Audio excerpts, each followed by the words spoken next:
President Biden is vowing to fight for voting rights legislation despite opposition from two key Democrats over changing Senate rules. An overhaul of the filibuster rules would allow Democrats to pass two voting rights bills with just a simple majority instead of 60 votes. But Senator Sinema says eliminating that threshold would, quote, guarantee that we lose a critical tool that we need to safeguard our democracy from threats. Fellow Democrat and West Virginian Senator Joe Manchin says he is also opposed to changing the filibuster. For more, I want to bring in Antjuan Seawright. He's a CBS News political contributor and Democratic strategist. We're so glad you are with us to break all this down for us, Antjuan. I want to start by asking, why are Democrats pushing so hard on voting rights legislation in the first place? What is really at stake here? Well, I can tell you democracy itself is at stake. Voting rights, as I've said so many times before, is the most consequential issue of our day, in the same way it was the most consequential issue in the days of my sharecropping grandparents growing up in rural South Carolina. We know traditionally over time there's always been efforts to suffocate and suppress votes of people, and especially those who look like me, because every time we show up in record or handsome fashion, the political tectonic plate shifts in this country, and there's still people to this day that seem to make it a priority to make certain that they limit our participation at the ballot box. And these things happen every time the other side of the aisle lose an election. We've seen that over time, and it continues to happen. And if we do not make the necessary adjustments, as we say in yoga, in this election cycle, while we have the opportunity as Democrats, we're going to see them further strengthen opportunities to lessen our participation at the ballot box. I always appreciate a yoga reference. I have to ask you, you know, as a part of the African American community, when you go out and talk with people, would this be a huge slap in the face, do you think, looking at it and thinking Democrats really did not hear what's needed and the change needed? Well, I think it would be an act of political malpractice if Democrats do not do something to push back on the 400 and some odd pieces of legislation that have been introduced around the country in 19 states. I think there's been 34 laws actually passed. When you look at states like Georgia, where it is now illegal to give someone a bottle of water or food who's standing in line, and whether it's poll taxes in Florida, whether it's the purging of rolls, the removal of certain voting locations or voting avenues in certain communities, the changing of precincts without some sort of notification. I mean, these things happen in our communities almost every election cycle. The fact you give these people a pass to do so, a free haul pass to do so, I think it would be malpractice for us not to do that, in the same way that Democrats would not have this majority if black voters, the most consequential voting bloc in this country, the most loyal voting bloc in a generation, did not show up in Atlanta and Milwaukee and Detroit and some of these other places to make certain that Joe Biden is the president and we have a Democratic majority both in the House and the Senate. I think a lot of people are listening to that and paying attention to that, especially as we look toward the midterms. What do you make of the arguments from Senators Manchin and Sinema on why they don't support changing Senate rules?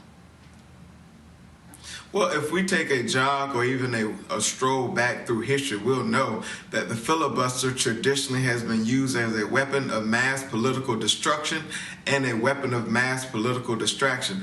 I'm 36 years old, I'm black. I know that the filibuster has been used to delay progress when it comes to issues and policy agendas that will move communities that look like mine forward. And I don't think this example of these two, respectively, Democratic senators not willing to bend a little bit, not asking them to break, but to bend a little bit in order to make certain that we pass voting rights laws so people like me can show up at the ballot box in future election cycles. I don't think that's asking too much. Look, I'll be the first one to tell you, we have 99 problems in the Democratic Party, but not passing voting rights due to the filibuster should not be one. I think this is not a Democratic issue. This is not a Republican issue. This is an American issue. And I think, as the Whip Clyburn laid out earlier today, at some point, this will impact every single one of us, not one particular political party. Right. Do you think, in your mind, is there anything at this point President Biden or lawmakers can say or potentially do to shift Manchin and Sinema's position on this filibuster? I'm not in the business of beating up on people because we may have a difference of political opinion. However, I do think that it's going to take a collective effort of ramping up the pressure, making certain that the senator from Arizona knows the direct impact this will have on perhaps her re-election in 2 years from now. And the same thing with the senator from West Virginia. This is not a black issue, it's not a white issue, it's not a brown issue. This is an issue that will impact every single one of us. And who should be against the idea of expanding opportunities to participate at the ballot box? I don't think any party in particular should theoretically be against that unless it impacts them. And it seems as if every time the GOP loses, there's a heightened effort to introduce and pass legislation that will limit participation of certain constituencies who happen to show up in record numbers at the ballot box and issue them the loss that rightfully they deserve. That's not what we do in this country. In this country, we settle political disputes and intervention happens at the ballot box. And so we should welcome the opportunity to further and heighten participation. Well, what you're talking about, protecting and expanding voting rights, it was one of the president's key priorities on the campaign trail. How important is it, do you think? You just said the Democratic Party has 99 problems. This shouldn't be one. Why does he really need to make good, though, on this promise? Well, because, again, I think this president and this vice president have demonstrated time after time again, they understand who the most loyal voting bloc is in a generation. They also understand how their political bread has been buttered to get them to the place of the presidency and the vice presidency. And they also understand that when these laws are passed or introduced, they impact those constituencies and those communities that have given them the power and influence to put together a policy agenda that will shift toward progress in this country. And so I think Joe Biden is going to continue to do what he said he's going to do. We know Joe. And in fact, Joe knows us, as the majority whip laid out in his endorsement of candidate Joe Biden in the South Carolina primary. And that's why you're not going to see him give up on this effort to pass voting rights legislation in this country.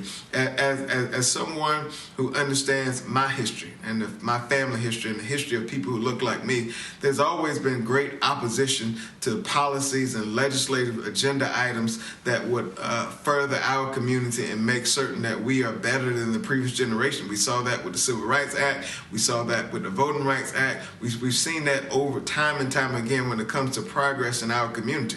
And I don't think this moment we're living in and this time we're living through is any different. And so we do what our grandparents taught us to do. First, you don't succeed, you dust yourself off and you try again. Again, I have no doubt in my mind, and I'm cautiously optimistic that at some point in the near future, we will pass legislation at the federal level to push back on what is happening at the local level when it comes to suppressing and suffocating the votes of certain people in this country. Antjuan Seawright, appreciate the conversation. Thank you for being with us. Thank you.